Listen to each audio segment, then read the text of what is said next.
Bernie Madoff is different than any other people I spent time with. I mean, unlike the other people, which I describe as people who engaged in crimes who might have devastated people, but they didn't know them. They didn't see those victims on a daily basis. They were distant or amorphous psychologically. That's not true for Madoff. These were really family, friends, people in the Jewish community. So which is, how do you, when you know that these people are going to lose money, how do you still say, it's okay to give me your money to family member X? Right. And that's something that makes him, I think, these were not very different. The remote victims that we spoke about earlier in the today. You could say, actually, the extreme opposite. These were, in some sense, the most close members that he was spending time around. And so, referring to the, one of the incidents where I'm trying to understand his personality, how he views the world.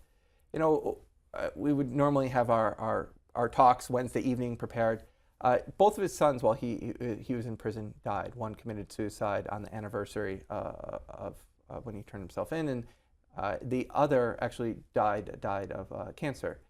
And I was reading actually an obituary when his second son died. It just popped up on Reuters, and I was reading it. It literally just came out, and I picked up the phone, and it turned out this call is from a federal prison. Do you accept this call? I was sitting in my office, and surprised because I didn't have a call scheduled at this time with anyone, but of course I accepted the call, and it was Bernie Madoff.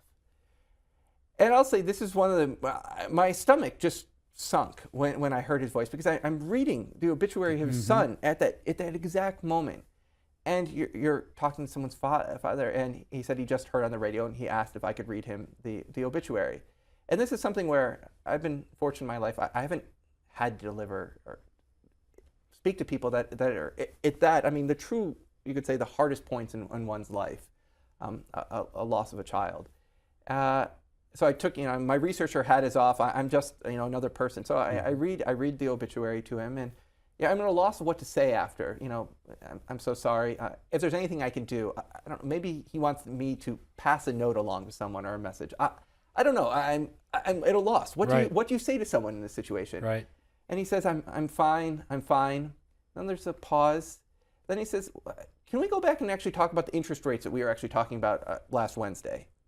And for the next 11 minutes, we talk about Swiss interest rates. I'll say he was talking about Swiss interest rates. And when I still think about this, and it comes back, it's kind of this haunting. I go back, I went home, and my wife saw me, I think, pale, and that this was the most disconcerting conversation, one of the few I've had in my life, and that I don't think this was, the first reaction was maybe he was in shock, and this was, you talk about something different because you... Right. I don't think it was that. And the following Wednesday when we speak, we go back to talking about interest rates.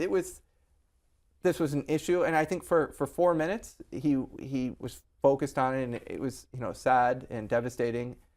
But then you can compartmentalize that, and then you switch. And it's as easy as being able to switch. And this is something where his psychological makeup is just different. Most of us don't have that capacity to compartmentalize, which I think is what actually helped facilitate that he could see his world operating in these different buckets and knew how to compartmentalize them in a way that... Right. So when he was soliciting money from someone, all that was perhaps was for him just a solicitation, but the consequences and the ramifications and all that would flow from that was not something that entered his mind at that time. Right. And and something which I've never, and I don't think he can differentiate these two things, is that in most cases he would be telling people, I can't take your money right now. And in part, on one hand, you could say, and he looks back, I told people to not give me more money. Strictly speaking, that seems to have been true in a lot of instances.